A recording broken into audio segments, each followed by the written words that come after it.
Պարոն ներողություն մի քանի հարց այսօր վարչապետ Փաշինյանը ուղերձով է հանդես եկել 111-րդ տարելիցի հետ կապված ցեղասպանության ու ասել է, որ մեր 29743 քառակուսի կիլոմետրը բավականին մեծ է, երջանիկ է բարեկեցիկ կյանք ապահովելու համար, Սինգապուրի հետ է համեմատել, ըստ որի Սևանա լճի 2/3-ի չափ տարածքում 5.5 միլիոն բնակչություն է ապրում ու բավականին բարեկեցիկ, հետևաբար այսպես պահանջատիրության հարց պիտի որ չառաջանա։ Ձեր համար ցեղասպանության ճանաչումը ինչքանով է կարևոր ազգի արժանապատվության, նաև այդ բարեկեցության տեսանկյունով։ Ցեղասպանության ճանաչման, դատապարտման, դրա անկալումների, ինչպես նաև Հայաստանի Հանրապետության զարգացման վերաբերյալ իմ պատկերացումների հետ կապված Նիկոլ Փաշինյանը ամենավերջին մարդն է, որի կարծիքը կարող է ինձ հետաքրքիր լինի։ Ընդհանրապես ապրիլի 24-ին Ռեջեփ Թայիփ Էրդողանն էլ է ուղերձով հանդես գալի, պարբերաբար արդեն քանի տարի, եւ Նիկոլ Փաշինյանի ուղերձի բովանդակությունը առանձնապես չի տարբերվում Էրդողանի ուղերձի բովանդակությունից արդեն, որովհետեւ ինքն էլ է ձեռնպահմանում ցեղասպանության եզրույթը գործածելուց, ավելի շատ գործածում է մեծ Եղեռնի եզրույթը, երբ որ տարիներ շարունակ մենք Միացյալ Նահանգների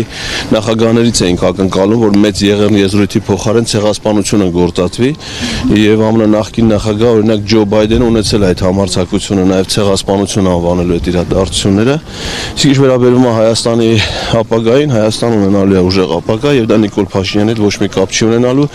ինքը բանտից հնարավորություն կունենա հետեւել Հայաստանի զարգացումներին։ Դուք որ գաք իշխանության հետամուտ եք լինելու ցեղասպանության ճանաչմանը, որովհետեւ այս իշխանության թե նախընտրական ծրագրում, թե ազգային ռազմավարության ծրագրում, թե կառավարության ծրագրում նշված է, որ մեր առաջնահերթ խնդիրներից է հասնել միջազգային ճանաչմանը, բայց մենք տեսանք, որ գործողությունները լրիվ այլտեղ են տանում։ Որովհետև Նիկոլ Փաշինյանը շարլատան է, խաբեբա, եւ նա խափում է մեր ժողովրդին, ներկայանում է այլ ծրագրերով, իրականացնում է Ադրբեջանի եւ Թուրքիայի պահանջները։ Այն որ հայ ժողովուրդը եւ Հայաստանի Հանրապետությունը հետեւողական են լինելու հայոց ցեղասպանության միջազգային ճանաչման եւ դատապարտման գործում, դա յուրաքանչյուր պետական պաշտոնյայի պարտականությունն է, որովհետեւ այդպես է ամրագրված Հայաստանի անկախության հռչակագրի 11-րդ կետում։ Ովքեր որ չեն ուզում, որ ջանքեր գործադրեն հայոց ցեղասպանության միջազգային ճանաչման դատապարտման ուղղությամբ, նրանք այլ երկրներում կարող են պաշտոններ զբաղեցնել։ Հայաստանում պաշտոն զբաղեցնող յուրաքանչյուր ոք պարտավոր է իրականացնել մեր անկախության հռչակագրի պահանջները։ Եվ կներեք մի հարցել թեմայի հետ այնքան էլ կապ չունեցող, քանի որ Փաշինյանը պարբերաբար անդրադառնում է ուժեղ Հայաստանի թիմին, գիտեք որ ճեպազրույցում էս վերջին ասաց, որ նախկին դատախազ Արթուր Դավթյանին, որ շատ փնտրենք ուժեղ Հայաստանի շտաբերում, որ մանգան կգտնենք, կհանդիպի Արթուր Դավթյանը ձեր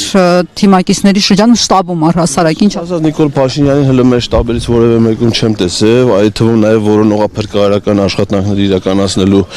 նպատակով, չգիտեմ ինքը ում աման գալի, բայց Արթուր Դավթյանը դա այն գլխավոր դատախազն է, որը աշխատել է իր պաշտոնավարման շրջանում, իր կողմից է միջնորդություններով ստացել ավելի բարձր գեներալական կոչում եւ ծառայել է Նիկոլ Փաշինյանին։ Նես որ ինքը իր թիմակիցներին, իր հետ աշխատած մարդկանց կարող է փնտրի իր հիշողություններում։ Մի հարցել Հասմիկ Հակոբյանը ՔՊ-ի падգամավոր հայտարարել է, որ եթե փողի ֆակտորը հանես ուժեղ Հայաստանի թիմից, իրենց կընտրեն միայն իրենց տնեցիկ։ Սա նաև հայտարարել է հաշվի առնելով ձեր այդ բազմահազարանոց հանրահավաքը, որը իրականացավ։ Քանի որ Հասմիկ Հակոբյանի տան ընդամենը մի երեխա կա նայել անչափահաս, իր ապարագայում փաստորեն իրենց ոչ մեկ չի ընտրել։ Շնորհակալ եմ։